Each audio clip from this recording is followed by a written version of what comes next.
ఒకసారి మనం శ్రీనివాస్ దగ్గరికి వెళ్దాం. బీజేపీ ఆఫీస్ నుంచి శ్రీనివాస్ మనతో లైవ్ లో జాయిన్ అవుతున్నారు. శ్రీనివాస్, బీజేపీ ఆఫీస్ దగ్గర ఎట్లాంటి కోలాహలం కనిపిస్తుంది? ఆఫీస్ లో ఇప్పటికే ఏర్పాట్లన్నీ పూర్తయి కార్యకర్తలు ఒక్కొక్కరుగా వస్తున్నారు. ఎందుకంటే మనము ఫ్రెండ్స్ చూస్తే కనుక బీజేపీ వర్సెస్ కాంగ్రెస్ నువ్వా నేనా అన్నట్టుగా మనకు కనపడుతున్నది. సో ఇంకా చాలా రౌండ్స్ ఉన్నాయి కాబట్టి మనకు ఇప్పుడైతే కొన్ని నియోజకవర్గ కొన్ని పార్లమెంట్ లో కాంగ్రెస్ ఉంటే మరి కొన్ని పార్లమెంట్ లో బీజేపీ నీళ్ళలో కనపడుతుంది. ఒకసారి చూద్దాం మనం. బీజేపీ విషయానికి వస్తే కరీంనగర్ నుంచి బండి సంజయ్ నీళ్ళలో కొనసాగుతున్నారు. దాదాపుగా 15,000కు పైగా ఆధిక్యతలో ఆయన ఉన్నారు. అట్లనే నిజామాబాద్ లో కూడా ధర్మపురి అరవింద్ ఆధిక్యాన్ని కొనసాగిస్తున్నారు. అట్లనే ఆదిలాబాద్ నుంచి గోడం నగేష్ నీళ్ళు. తర్వాత మల్కాజ్గిరి నుంచి ఈటల రాజేందర్ కూడా భారీగా నీళ్ళలో ఆధిక్యంలో కొనసాగుతున్నారు. మరోవైపు సికింద్రాబాద్ నుంచి బీజేపీ రాష్ట్ర అధ్యక్షుడు కేంద్ర మంత్రి కిషన్ రెడ్డి కూడా నీళ్ళలో ఉన్నారు. అట్లనే చేవెళ్ళ విషయానికి వస్తే భారతీయ జనతా పార్టీ అభ్యర్థి కొండా విశ్వేశ్వరరెడ్డి కూడా నీళ్ళలో కొనసాగుతున్నారు. తర్వాత మహబూబ్నగర్, ఇంతకుముందు మనం చూసినప్పుడు మహబూబ్నగర్లో డీకేర్న స్వల్ప ఆధిక్యంలో ఉన్నట్టుగా మనకైతే ఎన్నికల అధికారులు అయితే చెప్పారు. ఇది భారతీయ జనతా పార్టీకి సంబంధించి. అట్లనే కాంగ్రెస్ పార్టీ కూడా, కాంగ్రెస్ నుంచి కూడా టఫ్ ఫైట్ జరుగుతుంది.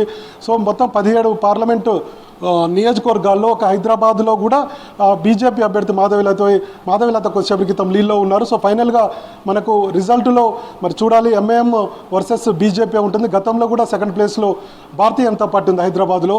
మనకి ఇంకా మరికొన్ని రౌండ్స్ అయితే కానీ ఒక క్లారిటీ వచ్చేటువంటి అవకాశం ఉంటుంది.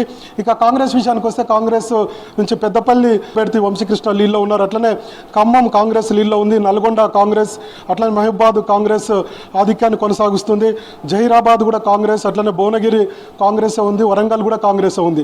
మనం ఎక్కడ చూసినా కొన్ని నియోజకవర్గ కొన్ని పార్లమెంట్లో ఒక 6-7 పార్లమెంట్లో కాంగ్రెస్ ఉంటే ఒక 6 భారతీయ జనతా పార్టీ లీడ్ను కొనసాగిస్తుంది. సో ఒక టఫ్ ఫైట్ నడుస్తున్నట్టుగా మనకు కనపడుతుంది. ఎగ్జిట్ పోల్స్ చెప్పినట్టుగానే కొన్ని ఏజెన్సీ సంస్థలు చెప్పినట్టుగానే ఒక టఫ్ ఫైట్ జరుగుతుంది.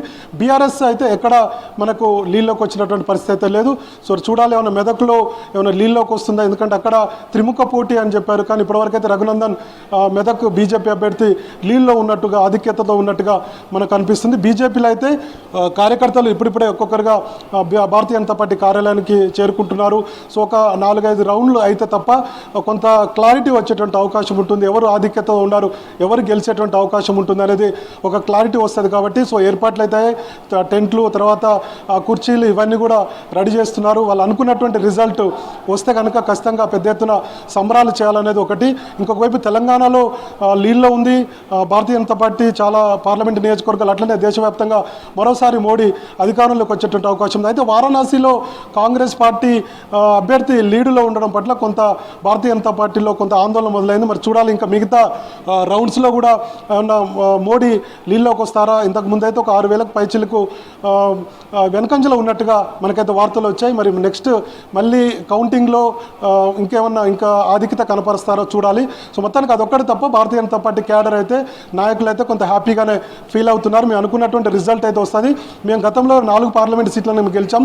ఇప్పుడు మేము ఈజీగా 7 నుంచి 8 గెలిచేటువంటి అవకాశాలు మాకు కనపడుతున్నాయి. ఆ ట్రెండ్స్ వస్తున్నాయి అన్నటువంటి అభిప్రాయంతో భారతీయ జనతా పార్టీ క్యాడర్, అట్లనే నేతలు కూడా ఉన్నారు.